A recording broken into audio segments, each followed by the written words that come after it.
आदाब, यह है समय न्यूज नेटवर्क और आप देख रहे हैं आलमी समय। अपने खास प्रोग्राम खुली बहस के साथ हाजिर हूं मैं सैयद फैसल अली। आम इंतखाब की सरगर्मियों का आगाज हो चुका है और तमाम सियासी पार्टियां अपने अपने लश्कर के साथ मुकाबले के लिए मैदान में नमूदार हो चुकी हैं, लेकिन सबसे ज्यादा पुरजोश है भारतीय जनता पार्टी। लेकिन इख्तिदार पर काबिज होने का तसव्वुर कर चुकी बीजेपी अपनी गलतियों से सबक लेने की बजाय गलतियों पर गलतियां करती जा रही है। पार्टी के लीडरान में शह और मात का खेल पूरे जोर पे है और तमाम बड़े लीडरान अपनी अपनी जीत को यकीनी बनाने की जद्दोजहद में लगे हुए हैं। साल 2009 में इंतखाब के वक्त भी पार्टी का दाखिली इंतशार कुछ ऐसे ही सामने आया था, जिसके सबब उसे भारी सियासी नुकसान उठाना पड़ा था। आज की खुली बहस में हम इसी मौजू पर बात करेंगे। इस मुद्दे पर बात करने के लिए हमारे साथ स्टूडियो में मौजूद हैं सीनियर सहाफी और तज्जियाकार अजय कुमार साहब, BJP leader doctor Deepika Sharma, RSS से ताल्लुक रखने वाले संघ के करीबी तज्जियाकार प्रोफेसर संगीत रागी साहब और सीनियर सहाफी और सियासी तज्जियाकार सैयद रोमान हाशमी साहब। आप सबका आलमी स्टूडियो में खैर मकदम है। तो शुरू करते हैं खुली बहस।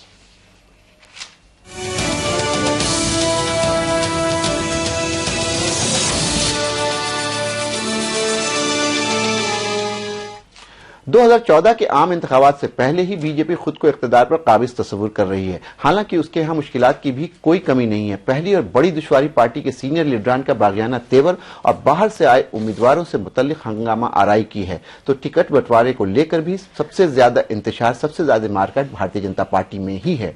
ऐसी मुश्किलात के दरमियान बीजेपी में अंदरूनी खलफिशार भी बार बार सामने आ जाता है, लेकिन पार्टी के लिए सबसे बड़ी मुसीबत साबित हो रही है नरेंद्र मोदी और लाल कृष्ण आडवाणी के दरमियान जारी सर्द जंग, जिसकी शुरुआत तो मोदी के मरकजी सियासत में आने के साथ ही हो गई थी। हालात नहीं बदले और अब खलफशार इस हद तक है कि इक़्तिदार पर हासिल करने के ख्वाब को पूरा होने से पहले चकनाचूर भी हो सकता है। ऐसे हालात भारतीय जनता पार्टी में हैं। एक दूसरे पर जिस तरह से छींटाकशी हो रही है और जिस तरह से ये सारी चीजें लोगों के सामने आ रही हैं, ये बीजेपी के लिए एक बहुत बुरी खबर है। इसी सिलसिले में पेश है एक खास रिपोर्ट। नाम जिसका जोशी है वो पास हमरे आता है और हमको ये समझाता है। दुनिया चाहे कुछ भी बोले हम कुछ नहीं बोलेगा, हम बोलेगा तो बोलोगे के बोलता है, हम बोलेगा तो। बीजेपी की नई उम्मीद का मरकज बने नरेंद्र मोदी के मरकजी सियासत में कदम रखने से पहले ही बीजेपी को जो झटके लगना शुरू हुए वो आज तक जारी हैं। बीजेपी की जानिब से वजीर आजम के ओहदे की उम्मीदवारी के सवाल पर उसे सबसे पहला झटका दिया था एनडीए से अलग हुई उसकी सबसे अहम हलीफ पार्टी जेडीयू ने, जो मोदी के नाम पर किसी भी हालत में इत्तेहाद कायम रखने को तैयार नहीं थी। इसके बरक्स जेडीयू आडवाणी के साथ अपनी हमदर्दी का इजहार करती रही, जिस पर आरजेडी ने नीतीश को आडवाणी का चेला तक करार दे दिया। वहीं पार्टी के अंदर भी मोदी की तेजी से बढ़ी अहमियत और उनके मिशन 272 को हासिल करने के तरीक़ेकार पर भी सवाल उठना शुरू हुए। कभी सुषमा स्वराज का उम्मीदवारी पर सवालिया निशान, तो कभी राजनाथ और जोशी जैसे दिग्गजों के पार्लिमानी हलकों को लेकर खींचतान की बातें सामने आई। हालांकि आरएसएस के सख्त दबाव के सबब पार्टी इन तनाजात को कुछ हद तक दबाने में तो कामयाब हो गई, लेकिन कारकुनान के दरमियान आई दरारें और नाराजगी ने गैरों को भी मौका दे ही दिया। ये बिल्कुल आग लगा हुआ उनके पार्टी में। ये पार्टी संघ परिवार की पार्टी है और इनका हवाई सब निकल गया, सब बीजेपी का। इस तरह से हर जगह मारपीट की नौबत है, उम्मीदवारों का बहिष्कार हो रहा है, लोग अपना सर मुड़वा रहे हैं, लोग पुतले फूंक रहे उम्मीदवारों का, पार्टी के राष्ट्रीय अध्यक्ष का। ये सारी बातें ये साबित करती हैं कि बीजेपी अंदर से बिल्कुल खोखली है। बीजेपी के सरपरस्त कहे जाने वाले लालकृष्ण आडवाणी का बार बार रूठना लोगों के जहन में कई सवाल खड़े करता है। पहले मोदी को इंतखाबी बागडोर देने के बारे में नाराज हुए आडवाणी अपनी सीट से मुताल्लिक भी खामोश नहीं रहे और संघ तक की मुदाखलत करने की खबरें आई। पार्टी के सदर राजनाथ सिंह तो इतने परेशान हुए कि उन्हें यहाँ तक कहना पड़ा कि अब आडवाणी जी ही तय करें कि उन्हें लड़ना कहाँ से है। Central election committee of Bharatiya Janata Party has taken decision for Advani की candidature to contest from the Gandhinagar seat But after that, I received the proposal of from Madhya Pradesh also to contest from the Bhopal. Then I have left this option to Advani ji to choose the seat from where he would like to contest. लेकिन बात सिर्फ आडवाणी पर ही खत्म नहीं हुई, बल्कि एक एक करके पार्टी में उनके हामियों को भी दरकिनार किए जाने का सिलसिला जारी रहा। साबिक मरकजी वुज़रा जसवंत सिंह और स्वामी चिन्मयानंद के अलावा आडवाणी के हामी रहे अहमदाबाद से 7 बार के एमपी हरेन पाठक और बक्सर के साबिक एमपी लालमुनि चौबे से होता हुआ ये सिलसिला कहां तक जाएगा, ये कह पाना बहुत मुश्किल है।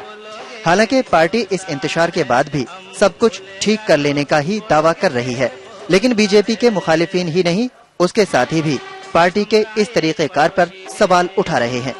आडवाणी के मामले पर एनडीए में शामिल शिवसेना को भी अपने अखबार सामना में लिखना पड़ा कि जब नरेंद्र मोदी, राजनाथ सिंह, अरुण जेटली को उनके मुताबिक सीट मिल सकती है तो आडवाणी के साथ ऐसा सलूक क्यों। और तो और खुद बीजेपी की सीनियर लीडर सुषमा स्वराज ने तो इस फैसले पर ही सवाल खड़े कर दिए। देखिए, जहाँ तक जसवंत सिंह जी का सवाल है, ये निर्णय पार्टी ने किया है, साधारण निर्णय नहीं है। असाधारण निर्णय अकारण तो नहीं लिए जाते, कोई ना कोई कारण रहा होगा, क्योंकि ये वो टिकट है जो चुनाव समिति में तय नहीं हुई थी, बाद में तय हुई है। कारण कोई ना कोई रहा होगा, लेकिन मुझे स्वयं को व्यक्तिगत रूप से इस निर्णय से दुख पहुंचा है। मोदी और आडवाणी के रिश्तों में कशीदगी का सिलसिला 2011 में ही शुरू हो गया था, जब आडवाणी जुनूबी गुजरात से बदउनवानी के खिलाफ एक यात्रा निकालना चाहते थे। ठीक उसी दिन मोदी ने गुजरात में सद्भावना मिशन शुरू करके उन्हें झटका देने की कोशिश की, जिसके सबब आडवाणी को अपनी ये यात्रा बिहार से शुरू करनी पड़ी और उसे झंडी दिखाई बिहार के वजीर आला नीतीश कुमार ने। उस वक्त तो आडवाणी ये दिखाना चाहते थे कि एनडीए में वही सबकी पसंद के लीडर हैं, लेकिन आडवाणी के ये दाव भी काम नहीं आया। मोदी संघ के साथ मिलकर बीजेपी को सरकार में वापस लाने के अपने मिशन पर काम करने लगे और अपने तमाम मंसूबों में नाकाम रहे आडवाणी के पास रूठने के अलावा और कोई चारा नहीं बचा। इस माहौल को देखते हुए कांग्रेस आडवाणी से हमदर्दी जाहिर करने से भी नहीं चूकी और इसे आडवाणी की बेइज्जती तक करार दे दिया। नरेंद्र मोदी की जो राजनीतिक जीवन है, उसमें सबसे बड़ा योगदान अगर किसी का रहा तो वो आडवाणी जी का रहा। उस आडवाणी जी को आज तक तो अपमानित करते रहे, लेकिन आज उनको अपनी चॉइस की सीट भी देने के लिए मोदी जी तैयार नहीं है। इतना ही नहीं, उनको मजबूर किया गया है कि आप गुजरात में आए और मोदी जी का हाथ पांव पकड़ के ही आप लोकसभा में जा सकते हैं। नरेंद्र मोदी के नाम को एक चमत्कार मानकर चल रही बीजेपी को पर्दे के पीछे से आरएसएस की भी पूरी हिमायत हासिल है और दोनों मिलकर मिशन 272 प्लस के ख्वाब को शर्मिंदा ताबीर करने में लगे हैं। लेकिन ये भी सच है कि मीडिया पर दिखाई जा रही मोदी लहर के बावजूद तमाम सर्वे यही बता रहे हैं कि एनडीए को भी जरूरी अक्सरियत मिलने के आसार नहीं है। ऐसे में बीजेपी के बड़े लीडरों के दरमियान रस्साकशी और रूठने मनाने का ये खेल पार्टी को इक़्तिदार की कुर्सी से कुछ और दूर ही कर सकता है।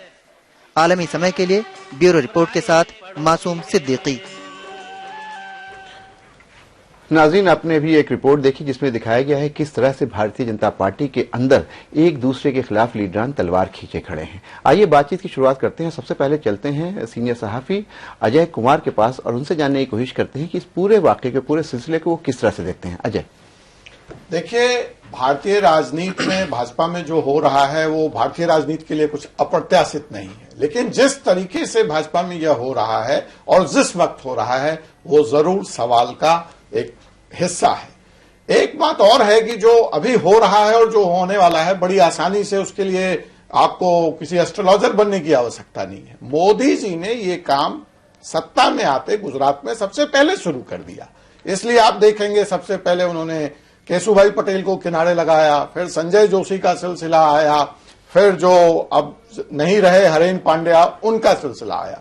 तो मोदी जी का कैरेक्टर बड़ा साफ है, या तो लाइन में लग जाओ मेरे साथ और नहीं तो लाइन से बाहर हो जाओ, और उसी की पुनरावृत्ति दिल्ली में हो रही है। इसमें जो सबसे एक दर्दनाक बात है कि जिन लोगों ने मोदी को मोदी बनाया, आडवाणी, गिरिराज सिंह बिहार में, अश्वनी चौबे, ये सब बड़े हिमायती थे मोदी जी के बिहार आने के और बड़े उग्र तरीके से टीवी चैनलों पे और हर जगह इनकी वकालत किया करते थे।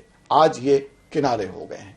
दूसरी जो एक बात और है कि बात मोदी को न सिर्फ अपने लिए जगह चाहिए, मोदी जी के साथ जो टीम दिल्ली आएगी उसको भी तो जगह चाहिए। फिर जो तीसरी पॉलिटिक्स इसमें आपको समझनी होगी वो यह समझनी होगी, मेहनत मोदी करें, माल मोदी लगाएं। आप क्या मोदी को एज ए राजनीतिक कमतर आंकते हैं?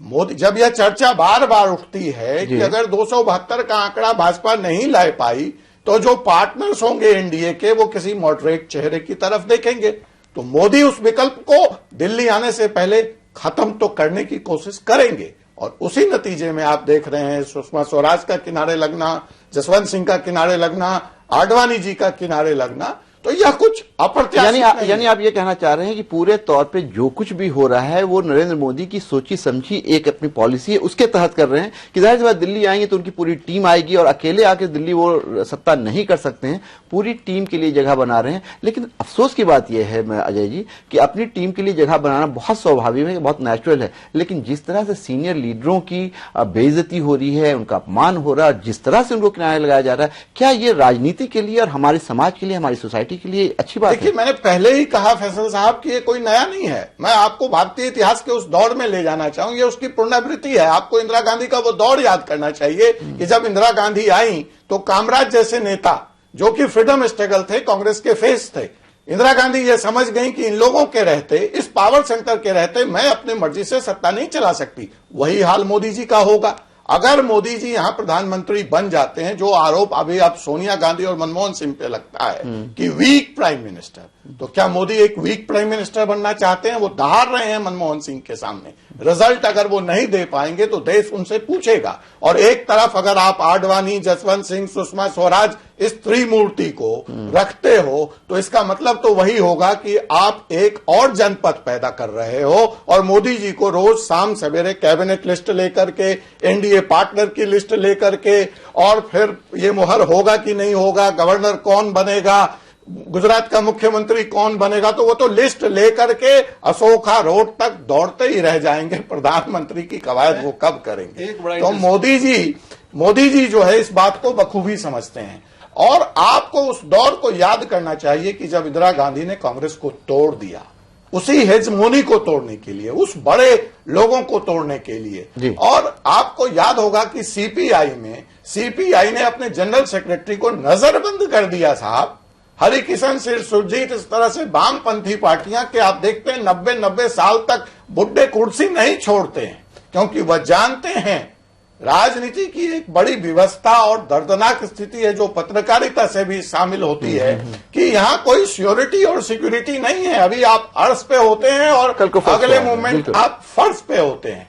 तो जो कुछ हो रहा है भाजपा में, वह मैं भारतीय राजनीति की जो हुआ है वही है। लेकिन फर्क यह है कि यह मोदी में हो रहा है। व्यक्ति पूजा, कांग्रेस आज अगर कमजोर हुई है तो इसी व्यक्ति पूजा के कारण हुई है। चलिए, आपने बहुत अहम बात कही अजय कुमार की व्यक्ति पूजा बहुत ज्यादा हो रही है, एक इंडिविजुअल को आगे रख करके पूरा इलेक्शन लड़ा जा रहा है। चलते हैं दीपिका जी के पास और जानने की कोशिश करते हैं कि क्या आज की जो भारतीय जनता पार्टी है वो कमजोर है और पहले जो होता था संगठन पहले और व्यक्ति बाद में, आज ये हो गया है कि कहीं ना कहीं भारतीय जनता पार्टी बाद में, मोदी पहले। इसको आप कैसे देखते हैं दीपिका? फैजल साहब, आपको ये समझना पड़ेगा, देखिए हर पार्टी में संगठन होता है और हर पार्टी में एक व्यक्ति विशेष, एक कमांडर होता है। ये राजनीति का एक मूल प्रकृति है कि जो राजनीतिक काडर होता है, जो कार्यकर्ता होते हैं और जो लीडर होते हैं, उनको लीड करने वाला सदा एक नेता होता है जो करिस्मेटिक होता है, डायनेमिक होता है, पॉपुलर होता है। मैं यहाँ पे दीपिका जी, अजय जी, मैं एक मिनट आपकी बात जोड़ दूं, आप उसका भी जवाब दे लीजिएगा। देखिए, यही फर्क था जब हम कहते हैं कि Bhajpa is a party with a difference. Bhajpa लगातार मैं इस बात पे जरूर आऊंगा कि भाजपा अपने को हमेशा ये कहती थी पार्टी विद डिफरेंस, लेकिन अब ये है कि डिफरेंट तरह के लोग उसमें आ गए। और एक बात और भी है, कि सेनापति एक नहीं है, वहां दो हैं। पार्टी अध्यक्ष राजनाथ सिंह है। दीपिका को अपनी बात कह लेने दीजिए, फिर आएंगे हम संगीत साहब पर। देखिए ऐसा होता है कि कभी भी ये चुनावी माहौल है, ये रण क्षेत्र है, ये कुरुक्षेत्र है।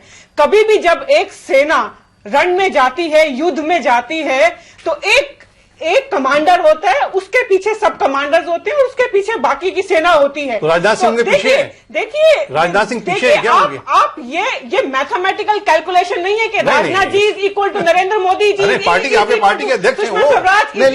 नहीं हाशमी साहब, अगर आप राजनीति नहीं, अटल बिहारी वाजपेयी जब आगे करके चुनाव लड़ रहे थे तो यही स्थिति थी। अजय जी, हम 2014 में हैं, देखिए ये चलिए दीपिका ने अपनी बात कह ली। संगीत रागी कुछ कहना चाह रहे हैं। 1998 संगीत, नहीं है, आप 2019 में क्या होगा? पूरी तरीके से बदल गई हैं। और 2004 में अडवाणी जी को जब आगे करके भाजपा चुनाव लड़ी थी, यही दीपिका आपकी बात लेकर के मैं संगीत रागी के पास जा रहा हूँ। फैजल साहब, ये बोल लीजिए। एक मिनट, ये मुद्दे उठा के मीडिया की तो टीआरपी बढ़ सकती है, लेकिन इससे देश हमें तो देश की टीआरपी चाहिए। हमें देश की बात क्यों करो? जो पार्टी 325 सीट पे चुनाव लड़ रही है वो देश की बातें कैसे कर सकती है? आप पूरी बात तो सुनते नहीं है। नहीं, बड़ा अहम सवाल इन्होंने उठाया है। जो पार्टी सिर्फ 325 सीटों पे, वो देश की बात कैसे कर सकती है? वो ये कैसे कर सकती है कि देश जवाब मांगेगा? बात को मैं ऐसे रखता हूं। संगीत रागी, आपसे मैं पूछना चाहता हूं। हाशमी साहब ने बहुत अहम बात कही है कि जो पार्टी सिर्फ 325 सीटों पे इलेक्शन लड़ रही है, 542 में 325, यानी अगर इसको इस तरह से कहें कि 15 राज्यों में भारतीय जनता पार्टी चुनाव लड़ रही है, 14 ऐसे राज्य हैं जहां उनके कोई नुमाइंदा नहीं है, वहां वो चुनाव नहीं लड़ रही हैं। वैसी पार्टी कैसे दावा कर सकती है कि पूरे देश की पार्टी है, पूरे देश की राजनीति कर रही है? संगीत, देखिए, पहले तो मैं अभी जो बहस की शुरुआत हुई, मैं थोड़ा उस पर पहले बोलना चाहता हूँ जी। हमें ये देखना पड़ेगा कि जो बीजेपी के अंदर जो है एक प्रकार का राजनीतिक संक्रमण परिवर्तन का दौर चल रहा है। हमें ये देखना चाहिए कि इस देश का एक बहुत बड़ा वर्ग है जो 65% के बाद की आबादी है, वह एक वयस्क और युवा वर्ग है जी। उस सारे वोटरों को आडवाणी आज के दिन में प्रभावित नहीं करते हैं। यानी आप ये कह रहे हैं कि आडवाणी जी आज की पॉलिटिक्स में इररिलेवेंट हैं? मैंने ये नहीं कहा कि वो इररिलेवेंट है। हर चुनाव हर बात का मतलब यही है। नहीं, आप मतलब पूरे परिदृश्य को समझिए कि आप यदि कुछ दिन पहले एक चुनावी सर्वेक्षण हुआ था, उस चुनावी सर्वेक्षण के अंतर्गत इस देश में कौन प्रधानमंत्री बनेगा, इसका एक सर्वेक्षण ताजा आया था। यह एक सप्ताह पहले की घटना है कि 56% लोगों ने नरेंद्र मोदी के पक्ष में कहा, 27% लोगों ने कहा कि वो राहुल गांधी को प्रेफर करेंगे, और बाकी है अरविंद केजरीवाल, मायावती, मुलायम सिंह, ये सारे के सारे 10%, 9% और 5%। यदि इन सारे चुनावी आंकड़े, इन सारे के परसेंटेज को हम यदि जोड़ भी देते हैं, तब भी वो नरेंद्र मोदी के मुकाबले पे नहीं उतरते हैं। एक मिनट, अजय जी, आपने अपनी बात रख लिया है, मुझे अपनी बात संगीत को बोलने दीजिए, फिर आप बोलिए। इस देश ने यह मन बना लिया है कि नरेंद्र मोदी को जिताना है। देखिए, इसी बात को तो एतराज है। 18 स्टेट्स आप गायब हैं। आप देश की बात कर रहे हैं। 18 स्टेट्स वे स्टेट्स हैं जो बहुत छोटे बात जोड़ देना चाहता हूं। आप इनको बोल रहे हैं, चुनावी गणित को आप देखें। दूसरी बात, छोटे स्टेट है ना, आपने भाई 325 और 500 आपके पास आएंगे। दूसरी बात, जहां तक पुराने नेताओं का सवाल है, पुराने नेताओं को बीजेपी अवहेलना कर रहा है, मुझे बड़ा आश्चर्य हो रहा है कि आज का कल तक जो है वह कांग्रेस के लिए आडवाणी जी पूरी सांप्रदायिकता के प्रतीक पुरुष थे। अब उनको चूंकि मोदी से डर लगता है कि ये मोदी लहर में पूरा का पूरा अंक गणित कांग्रेस का खत्म हो जाएगा, इसलिए वह मोदी पर इस प्रकार के वार कर रहे हैं कि बुजुर्गों आपने अपनी बात कह ली। हाशमी साहब बहुत देर से कुछ कहना चाह रहे हैं। हाशमी साहब, आपने इन लोगों की बात सुनी, अजय की भी बात सुनी, दीपिका की भी और इनकी भी। मैं आपसे ये जानना चाह रहा हूं कि जिस तरह का दावा भारतीय जनता पार्टी कर रही है, आपके सामने बात है कि पूरे देश की राजनीति कर रहे हैं, पूरे देश की बात, और लोगों ने मन बना लिया है, दिल बना लिया है, अब वजीर आजम नरेंद्र मोदी ही होंगे। अगर ऐसी बात है तो भी क्या हमारी जो तहजीब है, जिस गंगा जमुनी तहजीब को हम लोग फॉलो करते हैं और जिस संस्कार से हम लोग आते हैं, वहां बड़े बुजुर्गों का मान सम्मान करना, उनकी इज्जत करना, उनका एहतराम करना हमको सिखाया जाता है। तो क्या भारतीय जनता पार्टी में ये तहजीब अब खत्म हो रही है? नहीं, मामला सिर्फ यही नहीं है फैसल भाई, मामला इससे भी एक कदम आगे है। और मैं 2 मिनट चाहूंगा दीपिका जी से भी, जैसे कि थोड़ा मुझे 2 मिनट बोलने दीजिए। बोलिए। मामला ये है कि एक नया कल्ट पैदा हो रहा है, एक नया कल्ट बन रहा है। जैसे नरेंद्र मोदी पहली बार एक एब्रीविएशन में नाम आया, इसके पहले एब्रीविएशन में नाम नहीं आया था वाजपेयी जी का या इंदिरा गांधी का या संजय गांधी का या अडवाणी जी का, किसी का भी, लालू यादव का, नमो आया, नरेंद्र मोदी को नमो में समेटा गया, एक एब्रिविएशन क्रिएट किया गया। उसके बाद क्या हो रहा है? उसके बाद यह हो रहा है कि एक नया नारा, मजहबी नारा एक लगाया जाता है जो मजहब की पहचान होती है। बचपन से हम लोग सुनते आए हैं, हर हर गंगे हर हर महादेव।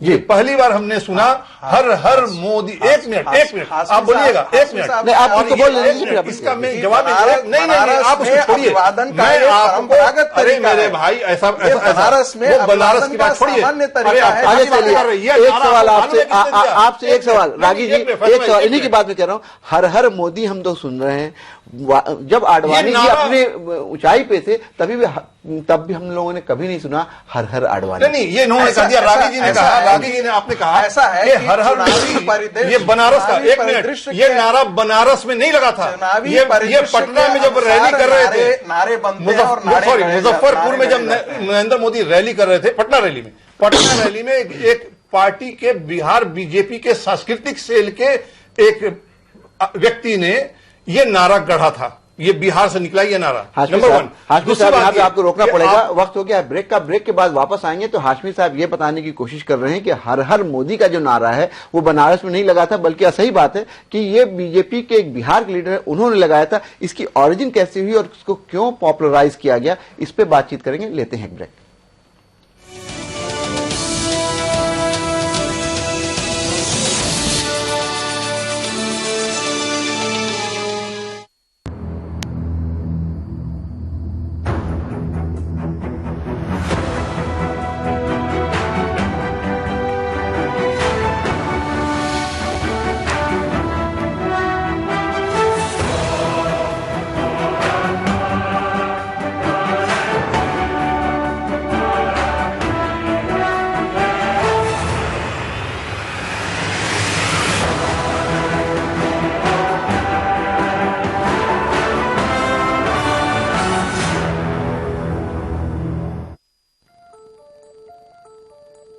क्या आप कुछ छिपा तो नहीं रहे?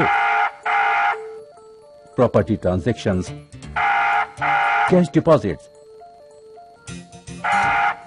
Big purchases, purchase of shares, bonds and debentures.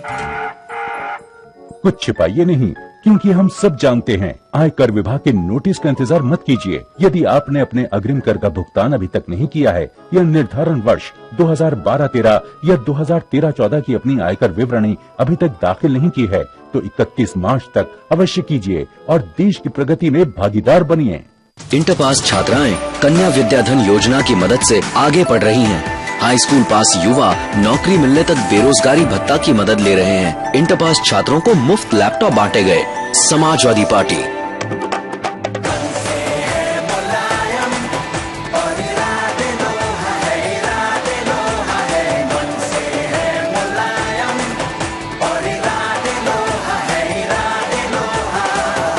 Samajwadi party को वोट दें।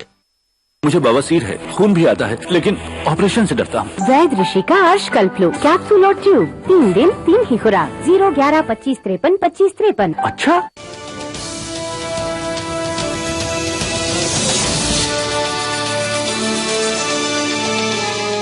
ब्रेक के बाद आपका खैर मकदम है। हम बातचीत कर रहे हैं जिस तरह से भारतीय जनता पार्टी में बड़े लीडरों की, सीनियर लीडरों की बेहरमती हो रही है, उनके साथ जिस तरह का बर्ताव हो रहा है वो, और दूसरे ये कि बीजेपी जो अपने आप को कहती थी पार्टी विद अ डिफरेंस, वो क्यों इस तरह की मुख्तलिफ पार्टी हो गई कि हर चीज को अपने आप में समेटने की कोशिश कर रही है। और बीजेपी की जो कोर आइडियोलॉजी थी वो कहीं ना कहीं डाइल्यूट हो रही है। हर हर मोदी का नारा आया है, इस पर बातचीत कर रहे थे और हाशमी साहब ये बताने की कोशिश कर रहे थे कि हर हर मोदी का नारा क्यों आया और किस तरह से आया। हाशमी साहब जी, मैं ये कह रहा हूं कि एक पॉलिटिकल स्ट्रक्चर के अंदर एक नया, एक रिलीजियस कल्ट पैदा करने का कोशिश हो रहा है। एक कम्यून क्रिएट करने की कोशिश की जा रही है नमो के नए एब्रीविएशन नेम के साथ। और देखिए कैसे डिफेंड किया जा रहा है इसे। बिहार में इनके लीडर जो कल तक बिहार के डिप्टी सीएम भी थे, सुशील मोदी जी, सुशील मोदी ने यह बयान दिया कि महादेव, हर हर महादेव, ये कोई महादेव जी ने पेटेंट नहीं कराया था, ईश्वर की ओर कह रहे नहीं। उसके पहले 20 दिन पहले गोवा के सीएम, जो इनके बीजेपी पार्टी के सीएम हैं, उन्होंने कहा नमो, people refer NaMo as a God. मतलब कि देवराज बरुआ से भी, जो इंडिया इज इंदिरा, उससे भी 2 कदम आगे कि ईश्वर को संबोधित करने का तरीके के तौर पर लोग नमो को याद बोलते हैं। ये बात मोदी ने कहा कि पेटेंट नहीं है महादेव जी का। तीसरी तरफ अंबिकापुर में शिव जी का जो लिंग है, शिवलिंग, वो खंडित हो गया था। वहां पे शिवलिंग खंडित हुआ, वहां पे लगा दिया गया नमो जी का मशाल। तीसरी बात। चौथी, एक और लीडर ने बयान, क्या आप कुछ छिपा तो नहीं रहे? Property transactions, cash deposits, big purchases, purchase of shares, bonds and debentures. कुछ छिपाइए नहीं, क्योंकि हम सब जानते हैं। आयकर विभाग के नोटिस का इंतजार मत कीजिए। यदि आपने अपने अग्रिम कर का भुगतान अभी तक नहीं किया है या निर्धारण वर्ष 2012-13 या 2013-14 की अपनी आयकर विवरणी अभी तक दाखिल नहीं की है, तो 31 मार्च तक अवश्य कीजिए और देश की प्रगति में भागीदार बनिए।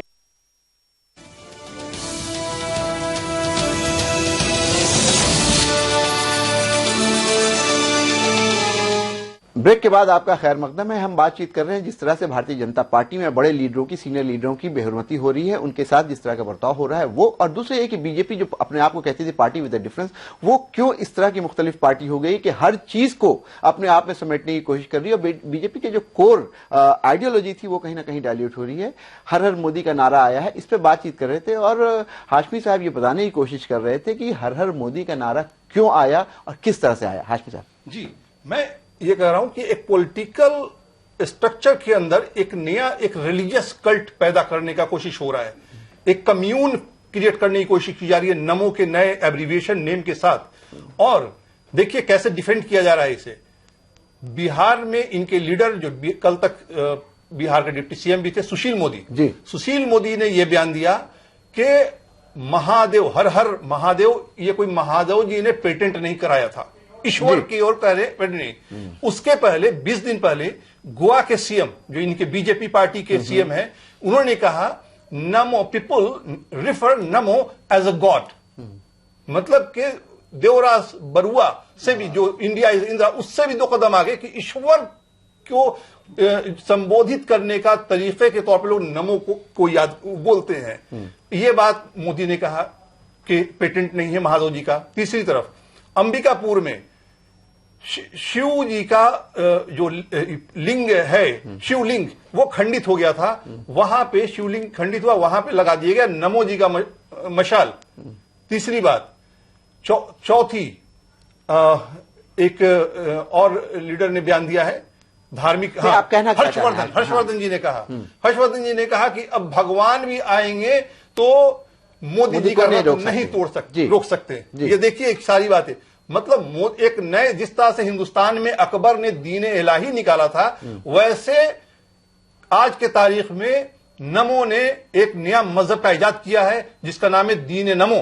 और ये दीन नमो के नए अकबर हैं, अकबर जिन्होंने पार्टी प्रवक्ता हुए हैं। और ये सारे लोग गोवा के मिनिस्टर से लेके मोदी तक, ये सारे दीन नमो के पैरोकार हैं। जो दीन नमो के मानने वाले होंगे वही मोदी के साथ रहेंगे, वरना सबका बंदा था। एक बहुत अहम बात की है हाशमी साहब, आप आवाम की मोहब्बत का, उसके सेंटिमेंट की कदर नहीं करते हैं। अच्छा, ये सारे बयान लीडर का है, सारे बयान लीडर आवाम। चलिए आपसे सीधा सवाल कर लेते हैं। नहीं, फैजल साहब पहले मुझे जवाब दीजिए। स्वरूपानंद सरस्वती से पूछिए सवाल। सबसे पहले आपने कहा कि इनका नाम नेमो कर दिया है और ये शॉर्ट फॉर्म कर दिया है, अडवाणी जी का क्यों नहीं किया, अटल जी का।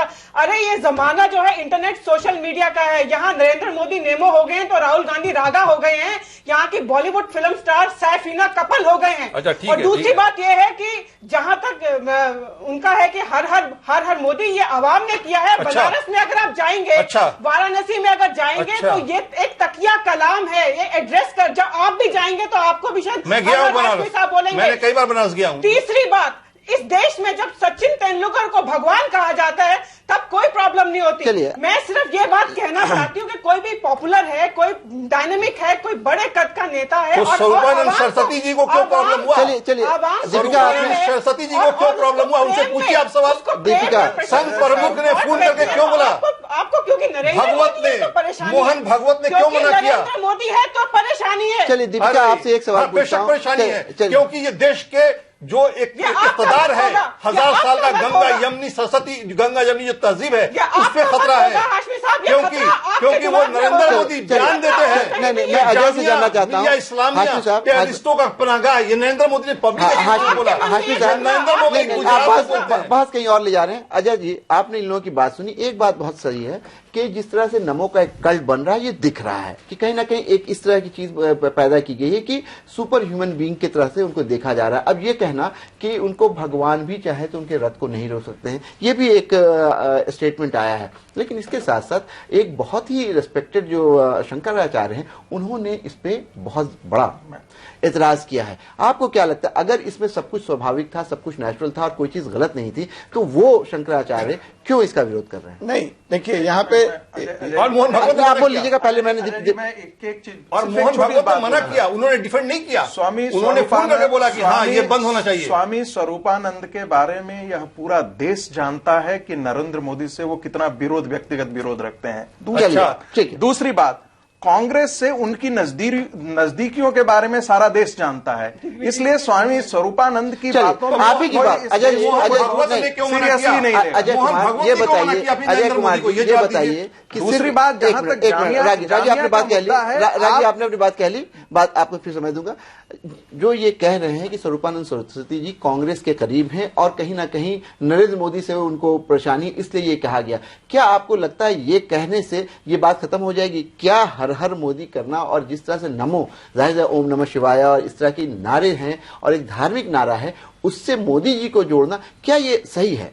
नहीं, मैं इसको बिल्कुल सही नहीं मानता हूं। लेकिन ये जो हो रहा है, ये भाजपा के लिए कोई नई बात क्या है? श्री राम के नाम का इन्होंने अपमान अयोध्या के टाइम में ऐसे ही किया है। आप जिस बिहार और उत्तर प्रदेश के गंगा जमनी तहजीब से आते हैं, वहां राम नाम का नाला, हम जब सवेरे उठते थे तो राम राम कहते थे, उसमें हिंदू मुसलमान नहीं होता था। लेकिन पहली बार जब जय श्री राम का नारा अयोध्या के मंदिर से क्वाइंट कर दिया गया, उसके साथ जोड़ दिया गया, तो राम जो है वो हिंदू हो गए। राम इस देश में कभी हिंदू नहीं थे, खास करके बिहार और उत्तर प्रदेश का राम को इमाम हिंद, राम को इमाम हिंद कहा।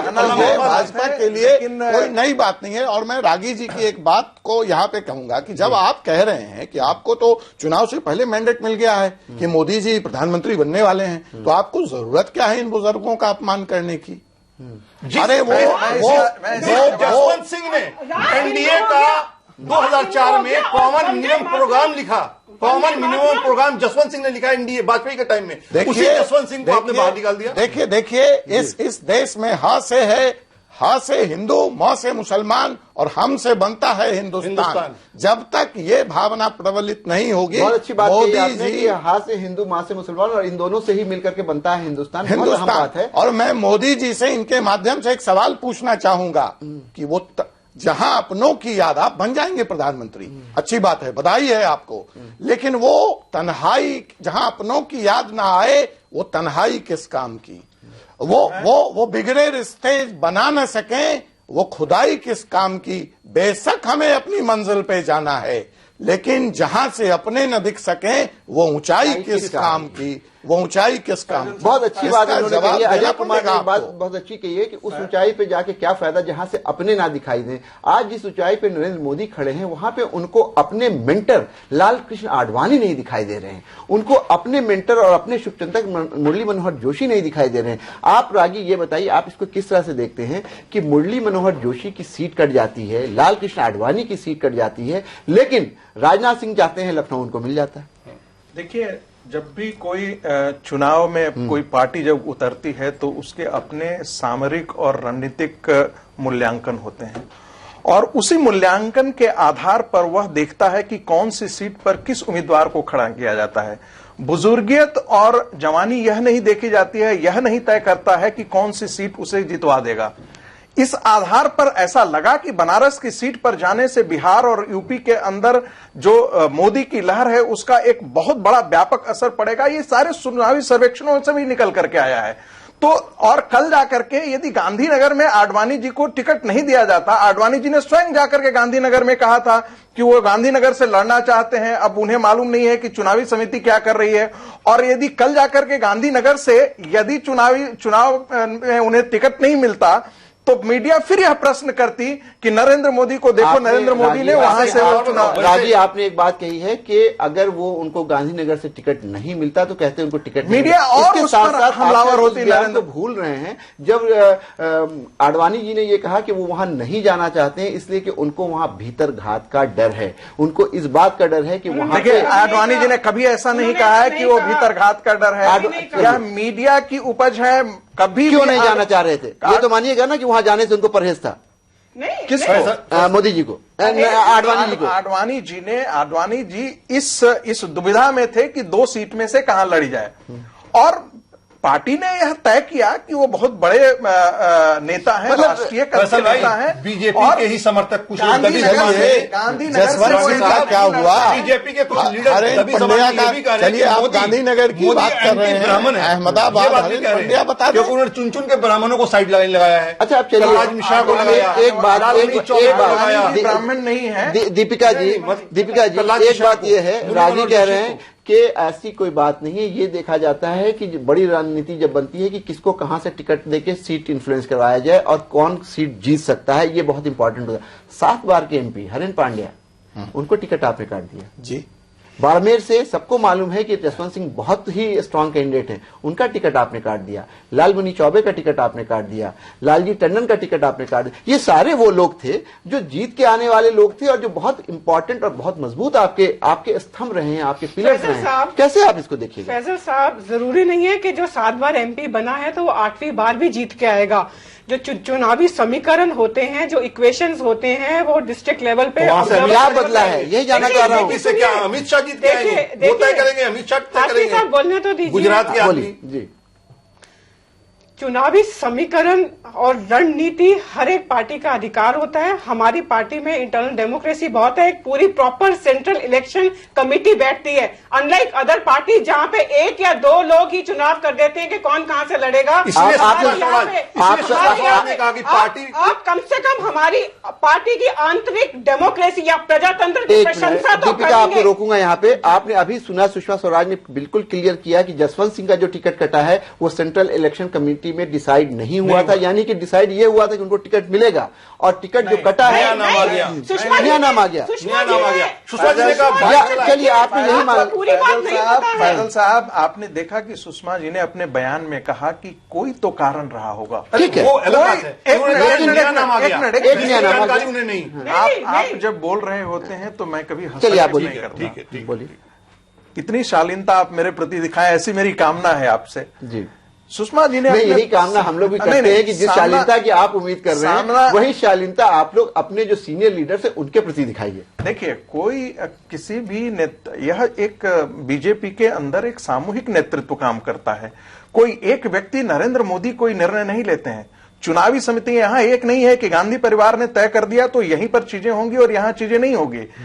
बीजेपी के अंदर एक सामूहिक नेतृत्व काम करता है, उस नेतृत्व के अंदर ही यह निर्णय लिया गया था। और राजनाथ जी ने यह कहा भी है बाद में कि भाई सुषमा जी चली गई थी लेकिन उस पर निर्णय हुआ था, बाद में हुआ उस पर निर्णय कि उन्हें कहां लड़ाया जाए। दूसरी बात, एकाएक कल तक तो वो दार्जिलिंग से लड़ रहे थे, एकाएक जसवंत सिंह जी को एकाएक आन पड़ा कि वो बाड़मेर से लड़ना चाहे। हो सकता है चुनावी रणनीति के अंदर कभी भी किसी भी समय पर उसमें परिवर्तन किया जा सकता है। क्यों ऐसा नहीं था तो गुजरात के किसी सीट पर मधुसूदन मिस्त्री को वहां पर क्यों गया? पुरानी जो सीट वहां पर ऑलरेडी जो पहले से उनके उम्मीदवार थे वहां से उन्हें क्यों हटा लिया? ऐसे बहुत सारे परिवर्तन, रणनीतिक परिवर्तन होते रहते हैं, बड़े परिदृश्य में देखा जाना चाहिए। मैं आपकी बात से सहमत हो जाता हूं 1 मिनट के लिए। मैं आपकी बात से, मैं तो सिर्फ यह जानना चाहता हूं कि जिस भाजपा की तरफ देश आशा भरी नजरों से देख रहा था। फिर आपने बोला देश 325 में चुनाव लड़ रहा है। चलिए देश का एक बड़ा हिस्सा, देश का एक बड़ा तकलीफ हमें नहीं, आपको तकलीफ है कि आप 556 पे चुनाव नहीं लड़ती। अरे आप 556 पे चुनाव नहीं लड़ती। भारत की सबसे प्रमुख विपक्ष पार्टी, आप इसका तो सम्मान कीजिए। तो आप कहां से लेकिन प्रमुख पार्टियां हैं, ये बात हो गई। देवका का एतराज बिल्कुल सही है कि बीजेपी एक बड़ी, लेकिन दीपिका आप इससे इनकार नहीं कर सकती हैं कि वो पार्टी बहुत बड़े हिस्से में चुनाव नहीं लड़ रही है। हाँ अजय, मेरा सवाल ये है कि हम जिस भाजपा को जानते हैं या भाजपा जिस कारण से जानी जाती रही है वो है सिद्धांतों की प्राथमिकता, कार्यकर्ताओं की पूछ, जहां पे अटल बिहारी वाजपेयी, वेंकैया नायडू जैसे लोग पोस्टर चिपका के अध्यक्ष और प्रधानमंत्री बना करते थे। मोदी जी भी कहते हैं वो चाय बनाते थे और अब वो प्रधानमंत्री मुख्यमंत्री बने तो उस बात नहीं बोला उन्होंने। जी जी जी, लेकिन प्रधानमंत्री को मेरा सवाल भाजपा के साथियों से ये है कि क्या हमको आप मोदी जी के फॉर्म में एक डुप्लीकेट कांग्रेस तो नहीं दे रहे हैं, जिसमें व्यक्ति पूजा महत्वपूर्ण है, जिसमें कॉर्पोरेट कल्चर महत्वपूर्ण होगा और देश को जिस तरह से आज 12 जनपद से त्रस्त है देश, जहां सारे फैसले होते हैं। इंदिरा गांधी वो परिपाटी कायम करके चली गई हैं कि अगर कांग्रेस में तुमको रहना है तो गांधी गांधी कहना पड़ेगा। वैसे ही क्या भाजपा के लोगों को अगर भाजपा में रहना है तो नमो नमो कहना पड़ेगा। नाजरीन, अजय कुमार ने एक बहुत अहम सवाल उठाया है कि क्या वो दिन आ गया है कि अगर लोगों को भारतीय जनता पार्टी में रहना है तो नमो नमो करना पड़ेगा। लेकिन यहां वक्त हो गया है ब्रेक का। ब्रेक के बाद वापस आएंगे तो गुफ्तगू जारी रहेगी।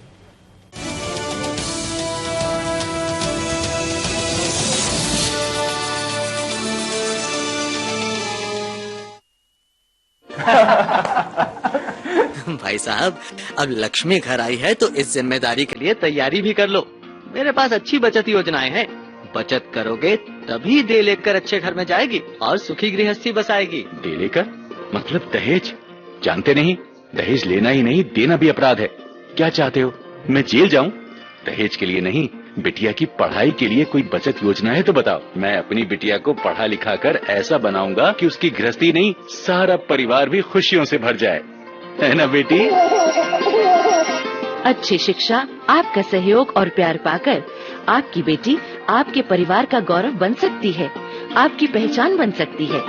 दहेज नहीं, बेटी की अच्छी परवरिश की सुविधाएं जुटाइए।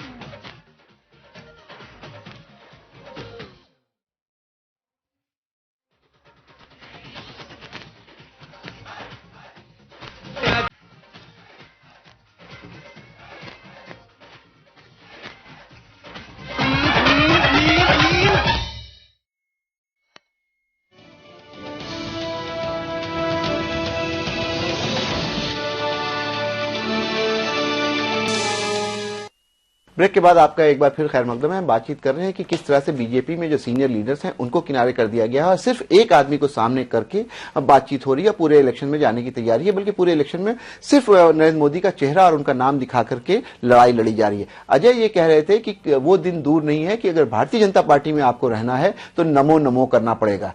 हम जानना चाहेंगे संगीत रागी से कि क्या इस तरह की हालत हो गई है कि भारतीय जनता पार्टी बहुत छोटी हो गई है? पोस्टर में भी नारा लगता है तो ये लगता है इस बार मोदी सरकार, इस बार भाजपा सरकार नहीं। पहले आप लोग जब जाते थे इलेक्शन में तो कहते थे कि इस बार सब बार कांग्रेस, इस बार भाजपा, इस तरह का नारा होता था। लेकिन क्या आपकी पार्टी इतनी छोटी हो गई है कि एक आदमी उस पर हावी हो गया है और अब सिर्फ उसी की बलबूते पे, उसकी ताकत पे आप शासन करना चाहते हैं? कांप रहे हैं दूसरे मुख्यमंत्री कांप रहे हैं।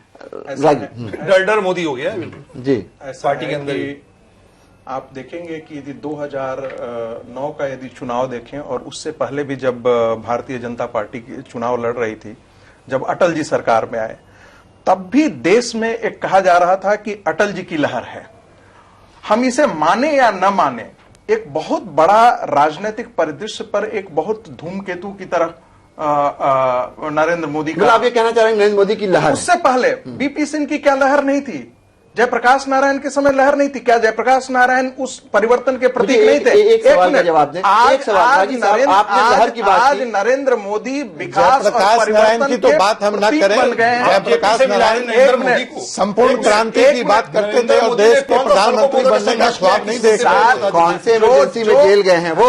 एक दिन 1 घंटे का जेल नहीं गए हैं वो इमरजेंसी में। नवनिर्माण जब गुजरात में वो नवनिर्माण प्रधानमंत्री नहीं बन रहे थे, नारायण के आंदोलन में उस समय भी रहे, जेपी मूवमेंट में वो तो अडवाणी के रथ पे भी रहे। इसलिए आपको पता है कि उनको जमीनी सच्चाई पता है, उन्हें मालूम है कि जमीनी सच्चाई इस देश की क्या है। बन जाते थे।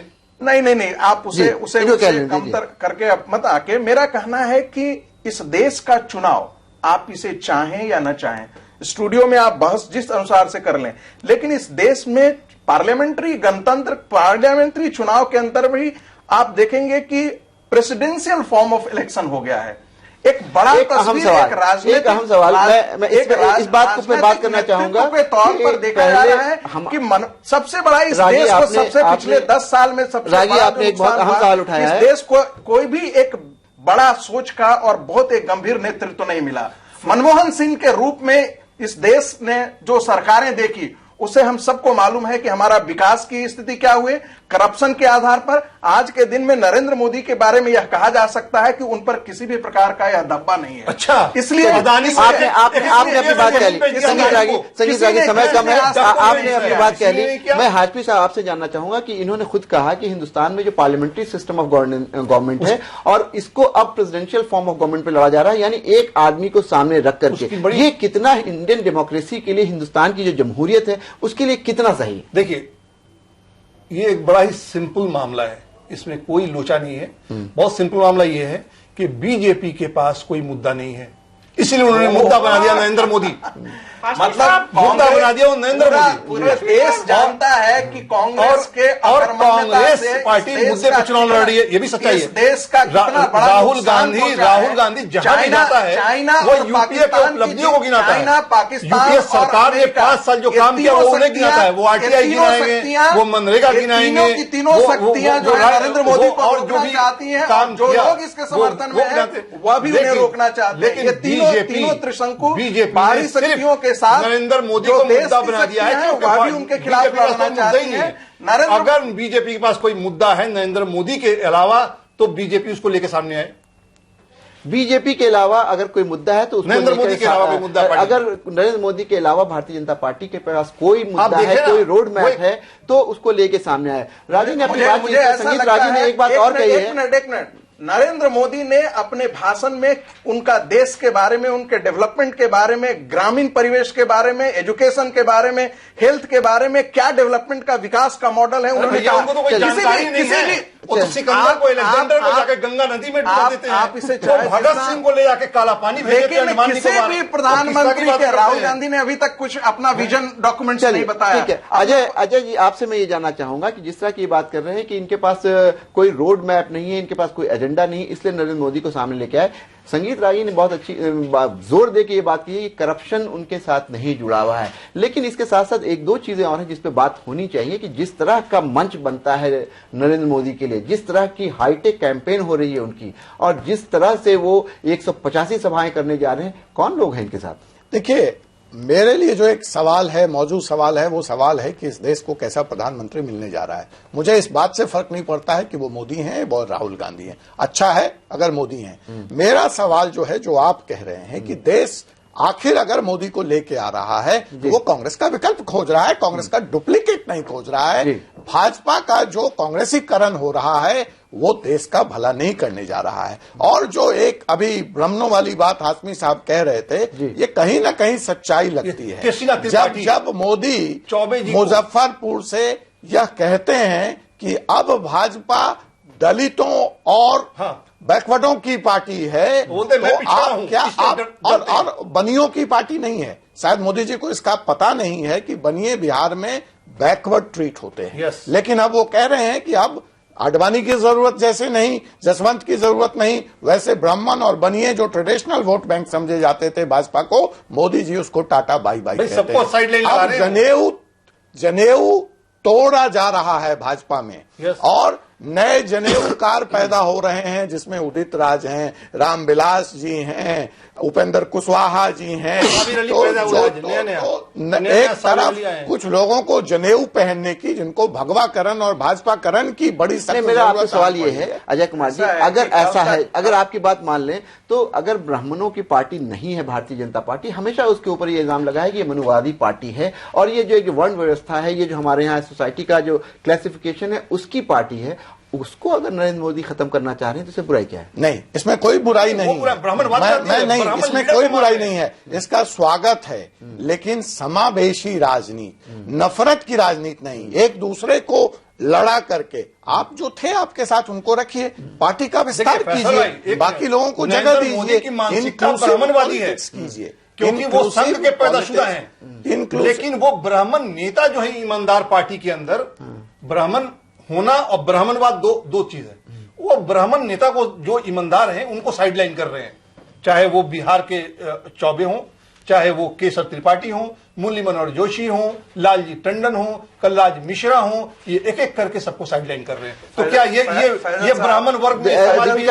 दीपिका जी आपसे जी बोलिए। बहुत गलत कास्ट ओरिएंटेड, पहले दीपिका को बोलेंगे फिर आप बहुत गलत इनर कास्ट ओरिएंटेशन दी है हाशमी साहब ने, और बहुत गलत है ये जस्ट बिकॉज ये लीडर्स यूपी के हैं and just incidentally they happen to be Brahmin. ऐसा नहीं है कि बाकी सारे राज्यों में ब्राह्मण लीडर्स को उन्होंने परे कर दिया है। जस्ट बिकॉज ये 4-5 लीडर्स ब्राह्मण हो गए तो इन्होंने कास्ट ओरिएंटेशन दे दी कि अब नरेंद्र मोदी जो है ब्राह्मण लीडर्स को साइड में कर रहे हैं। मैं समझती हूँ इससे दुखद बात कोई और नहीं हो सकती। हम लेकिन ये तो मानिएगा दीपिका जी कि सारे सीनियर लीडर को किनारे कर दिया है। साहब आप इस बात की संगीनता को नहीं समझ रहे हैं कि देश इस समय कितने बड़े आर्थिक संकट में है, और इस समय अगर हम शालीनता, आइडियोलॉजी, कास्ट, और अंबानी रिलीजन इन सबके पीछे भागते रहेंगे ना, तो जो इस समय देश अडानी और अंबानी दूर करेंगे वो आर्थिक संकट, आप जैसे लोग उसके जिम्मेदार होंगे। क्योंकि मैं ये समझती हूँ कि नेता चाहे किसी भी पार्टी से हो, एक ऐसी पार्टी को आना चाहिए देश जिम्मेदार। तो आप एक मिनट, कल ही आपके नरेंद्र मोदी ने पाकिस्तान का एजेंट बना दिया अरविंद केजरीवाल को, आप हमें जिम्मेदार। एक बात बताइए, आपने अपनी बात कह ली, संजीत रागी साहब ये बताइए कि जिस तरह के बयानात देते हैं नरेंद्र मोदी, क्या वो जरूरी है? आपको अगर उनके बयानात की बात बताऊं, आप कह रहे हैं कि ऐसा प्रधानमंत्री चाहिए जो देश को आगे ले जा सके। आगे क्या सिर्फ वो चंद लोगों के साथ ले जाएंगे या पूरे हिंदुस्तान के सारे लोगों को साथ लेकर? बहुत मौजूद सवाल। इंक्लूसिव ग्रोथ की बात करेंगे, इंक्लूसिव डेवलपमेंट की बात तो वो जरूर करते हैं। उनके गुजरात मॉडल पे बहुत बात होती है, लेकिन आप देखिए उनका जो चाल चरित्र और चेहरा है, जिस तरह का उनका कंडक्ट है, वो लगता है कि बिल्कुल एक बड़ी सेक्शन को वो अपने से दूर करके चल रहे हैं और उनके लिए उनके दिल में कंटेम्प्ट है। उनके बहुत सारे बयान हैं जो हम उसको कोट नहीं करना चाहेंगे। ऐसी स्थिति में क्या ये जरूरी है कि उसी एक आदमी को जिसके बारे में इस तरह की बात है वही हिंदुस्तान की सारी बीमारियों की दवा है? आप कह रहे हैं करप्शन है तो नरेंद्र मोदी, डेवलपमेंट है तो नरेंद्र मोदी, क्या पूरे हिंदुस्तान में और पूरी भाजपा में वही एक आदमी अजय जी? देखिए, यहाँ पे जो देश के प्रधानमंत्री की बात हो रही है, इस पे मैं ये कहना चाहूंगा, बंदिशें खोजता हूं तो हद खोजता हूं, जो आसमां सरहद को बांटे मैं वो कद खोजता हूं, बड़ी सस्ती कीमत लगी है इंसान की, जो इंसानियत को खरीदे मैं प्रधानमंत्री में वो कद खोजता हूं। अच्छा। इसका जवाब ये दें कि क्या मोदी का वो कद है? जो इंसान क्या मोदी का वो कद है कि सारे लोग उनको अपने आप में समाहित कर लें, अपने साथ उनको जोड़ लें? क्या ये कद है? एक मिनट, जो नेता कहे कि मेरे को देवालय से पहले शौचालय चाहिए, जो नेता ये बात कहे कि एक नेता की, एक लीडर की एक ही किताब गाइडिंग किताब होनी चाहिए जिसको भारत का संविधान कहते हैं, जो नेता ऐसी स्टेटमेंट्स दे, आप उस नेता के ऊपर ये प्रश्न चिन्ह लगाते हो कि वो लोगों को साथ लेके नहीं चलता। ये बहुत दुखद बात है। आप उनके उन बयानों को क्यों नहीं सामने लाते जो उन्होंने पूरी आवाम के लिए बोला? आप कुछ कहना चाह रहे? ऐसा है कि यह चुनाव नहीं, मेरा सीधा सवाल ये है, अजय कुमार ने बहुत बड़ी बात उठाई है कि क्या नरेंद्र मोदी का कद ऐसा है कि उनको पूरा हिंदुस्तान अपना वजीर आजम मान ले? उनमें वो क्वालिटी है कि वो जो जात पात की राजनीति है, जो एक हिंदू मुसलमान की जो सियासत, इन सारी चीजों से ऊपर उठ करके लोग उनको हिंदुस्तान का वजीर आजम मान ले? क्या ये कद है नरेंद्र मोदी का? मैं मानता हूं कि ये कद नहीं है। नहीं, मैं मानता हूं कि नरेंद्र मोदी में वह सारे गुण हैं और वे सारे कद उनके हैं। सिर्फ वो मुसलमान एक मिनट, नहीं, आप ये आपकी अपना व्यक्तिगत दुराग्रह है, आपका पूरे चुनाव में हर जगह नॉर्थ ईस्ट से लेकर एक कॉमनल सोच है, इसके तहत आप बोल सकते हैं। अच्छा, मैं कॉमनल हो गया। यदि वह कद नहीं होता, यदि वह कद नहीं, किताब ही लिखा है द बंच ऑफ आपका मुसलमानों को यदि वह कद नहीं होता तो आज नरेंद्र मोदी की ग्राह्यता दक्षिण के राज्यों में नहीं होती और आप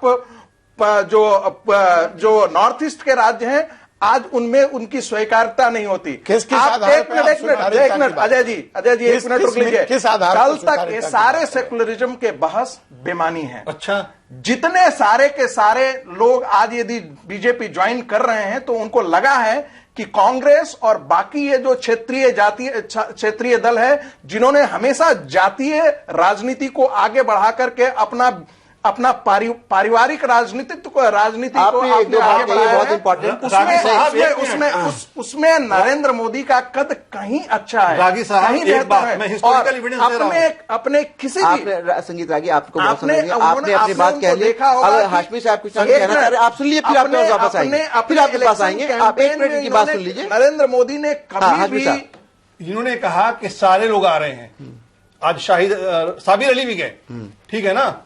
ऐसा नहीं रहा, कल देश गुलाम था तो अंग्रेजों के भी बड़े सारे जमीन फिरोश और इस तरह के लोग थे, चेले चपाटे। हिटलर जिसने 50-60 लाख यहूदियों का कत्ल कर दिया, आप गूगल पे जाके डॉक्यूमेंट्री देखिए, स्टोरी देखिए, पूरा 3-3.5 लाख यहूदी हिटलर के साथ थे, फौज में भी थे, 3-4 जनरल यहूदी वंशज के हिटलर के साथ थे। तो ये कौन सा फर्क पड़ जाता है? नहीं, इसमें एक बात और है हाशमी साहब जो मैं कहना चाहूंगा कि मतलब चुनाव जीतने के लिए आप कोई भी समझौता करेंगे, किसी को भी ले लेंगे। चुनाव जीतने के लिए आप कोई भी समझौता करेंगे। अजय कुमार, आपसे इसी बात को आगे बढ़ाऊंगा कि आपने शुरू में ये कहा था कि भारतीय Janata party with a difference है, लेकिन आज ये हालत हो गई है कि चुनाव जीतने के लिए भारतीय जनता पार्टी हर तरह के समझौते कर रही है। वो रामविलास पासवान जो कल तक इनको हर तरह के नामों से पुकारते थे, खासकर नरेंद्र मोदी को उन्होंने क्या नहीं कहा, वो उनके साथ बैठे हैं। इस तरह के सारे लोग भारतीय जनता पार्टी में आ गए। भारतीय जनता पार्टी को यह माना जाता था और ये इनका दावा था कि पार्टी विद अ डिफरेंस है, लेकिन जिस तरह से भारतीय जनता पार्टी में दूसरे दलों के लोग आए हैं, कहीं ना कहीं भारतीय जनता पार्टी और किसी दूसरी पार्टी में कोई फर्क नहीं है। तो क्या ये दावा अब भारतीय जनता पार्टी को छोड़ देना चाहिए? अजय, ये बिल्कुल जो सवाल मैंने शुरू में ही उठाया था कि जनाब कोई तो कीमत चुकाए, कोई तो कीमत चुकाए, कोई तो उस सूद का वादा करे, कोई तो जिम्मा ले उस इंकलाब का जो आज तक उधार सा है। अच्छा है। तो दीपिका ये बताइए कि इतनी बड़ी कीमत आपको चुकानी पड़ रही है कि आपकी अपनी पार्टी की जो आइडियोलॉजी थी, आपकी पार्टी का जो अपना एक संस्कार था, जो आपका अपना एक चेहरा था, जो आपकी एक सोच थी, वो भी आपने बदल दी। यानी सत्ता के लिए कुछ भी कीजिएगा। फैजल साहब, हमारी केवल एक आइडियोलॉजी है हमारी पार्टी की, पार्टी को किसी तरह से पावर में आना है, धर्म संभव। अच्छा, धर संभव सुनिए। अच्छा। और जब हमारे साथ कोई इसलिए मोदी जी भाषण में बोलते हैं कि हम 5 वो 25। सुन तो लीजिए, किसी दिन आपसे ही मुलायम सिंह यादव के ऊपर भी टिप्पणी मैं सुनूंगी। बिल्कुल। हमारी पार्टी पिछले साल तक बोलते थे कि ये अछूती पार्टी है, इसके साथ कोई नहीं आना चाहता।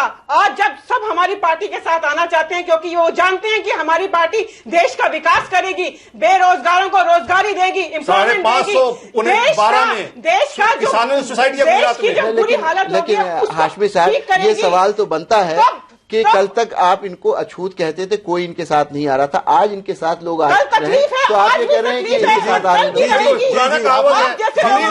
मैं यहाँ पे एक बात कहना चाहूंगा, रागी साहब ने कहा कि बीजेपी गंगा है, तो बहती गंगा में तो हर कोई हाथ धोना चाहता है। फैजल साहब, मैं अजय जी की बात का जवाब अजय कुमार बोल रहे हैं, फिर आप बोलिए। आप एक मिनट जोड़ दूं कि लोग इनके साथ आ तो रहे हैं, बड़ा अच्छा दृश्य है, एक हाथ से बुके दे रहे हैं, दूसरे हाथ से टिकट ले जा रहे हैं।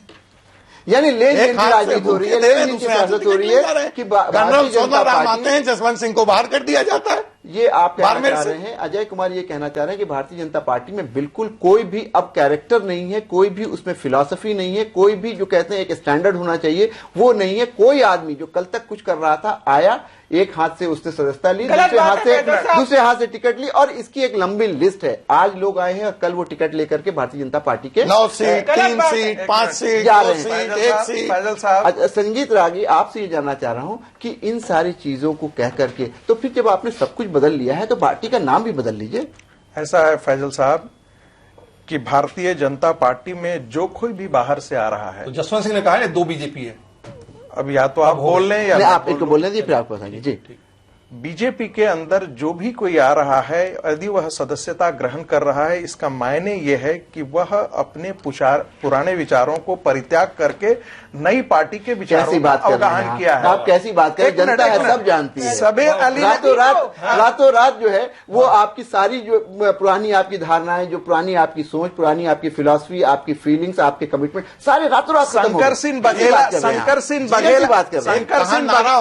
Old is gold, old is gold. अब भाजपा के लिए ओल्ड गोल्ड नहीं। आपको शंकर सिंह बघेला कांग्रेस ज्वाइन कर लेते हैं, सेकुलर हो जाते हैं। संजय निरुपम ज्वाइन कर लेते हैं, वह सेकुलर हो जाते हैं। भाई आखिर उन्होंने एक प्रकार की विचारधारा का, जिसे उन्होंने बहुत वर्षों तक हमने कहीं ये नहीं अवगाहन किया था, उस विचारधारा हो रहा है तो वो सही हो रहा है। मैं ये नहीं कह रहा हूं, मेरा ये कह रहा हूं कि जो सोच एक भारतीय जनता पार्टी के प्रति बाकी लोगों की थी, वह उसमें उनका एक परिवर्तन आया, और परिवर्तन के बाद समय खत्म हो रहा है, इसलिए जानना चाहेंगे वो हो सकता है। मैं आप लोगों से एक एक सेंटेंस में आप कैसे समझते हैं, कैसे देखते हैं अजय कुमार जी कि इस इलेक्शन के बाद या भारतीय जनता पार्टी जीत रही है या हार रही है, उसके बाद जब हम लोग मिलेंगे तो भारतीय जनता पार्टी का जो कैरेक्टर है वो कैसा दिख रहा है?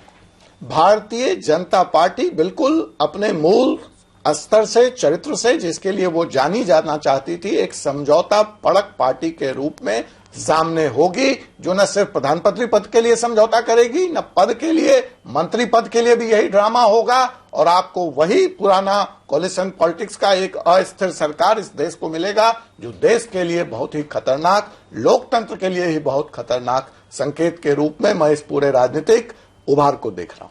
दीपिका, आपसे ये जानना चाहेंगे कि क्या ये जो अजय कह रहे हैं वो बिल्कुल सही लग रहा है कि एक तरफ वो भारतीय जनता पार्टी थी जिसमें आदर्शों की, वैल्यूज की बात होती थी, आज कोई वैल्यू नहीं है, तो फिर जसवंत सिंह की इस बात में क्या गलत है कि एक नई और एक पुरानी भाजपा है?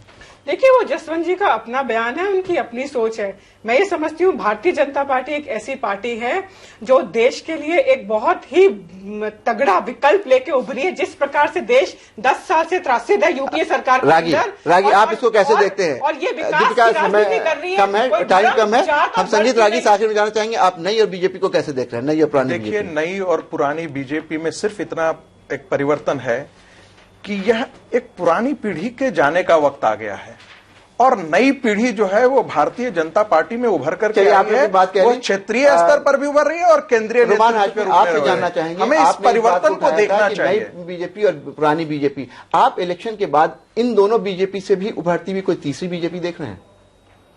इलेक्शन के बाद तो पहले नतीजे की बात की जाए जी, इस पे मैं 2 लाइन में अपनी बात बहुत मुख्तसर में कि बीजेपी के अंदर एक नए दीन नमो का लोगों ने शॉल ओढ़ लिया है, चादर ओढ़ ली है, और जब नतीजे आएंगे उसके लिए एक शेर है कि सुना था शहर में थी चर्चा कि गालिब के उड़ेंगे पुर्जे, देखने हम भी गए लेकिन तमाशा ना हुआ। नाज़रीन, अभी आप गर्मा गर्म बहस देख रहे थे, जिस तरह से भारतीय जनता पार्टी में पुराने लीडर्स की बेकदरी हो रही है, पुराने लीडर्स के साथ जिस तरह का बर्ताव हो रहा है, और पूरे तौर पे जो भारतीय जनता पार्टी है जो अपने कैरेक्टर के लिए जानी चाहती थी, अपने वैल्यूज के लिए जानी जाती थी, हालांकि वो भी बहुत मुतनाज़ा रहे हैं, लेकिन उनके लिए जानी जाती थी, उसका किस तरह से पूरे तौर से मोदीकरण हुआ है, इस पे हम बातचीत कर रहे थे। इन दोनों मेहमानों ने, जो भारतीय जनता पार्टी और आरएसएस से जिनका ताल्लुक था, इन लोगों ने बहुत कोशिश की कि उसको डिफेंड किया जा सके, लेकिन कुछ चीजें ऐसी होती हैं शायद जिसको आप डिफेंड नहीं कर सकते हैं। कुछ इसी तरह के हालात यहां पे रहे। अजय कुमार ने भी अपनी मजबूती से बात रखी और उन्होंने एक बात बहुत अहम कही कि हिंदुस्तान का वज़ीर आज़म उसको होना चाहिए जो सारे लोगों को साथ लेकर के चले, जिसका कद इतना बड़ा हो। वक्त आने पर यह पता चलेगा कि क्या नरेंद्र मोदी का कद इतना बड़ा है। आज खुली बहस में बस इतना। अगले हफ्ते किसी नए मौजू के साथ आपसे मुलाकात होगी। मुझे इजाजत दें। आदाब।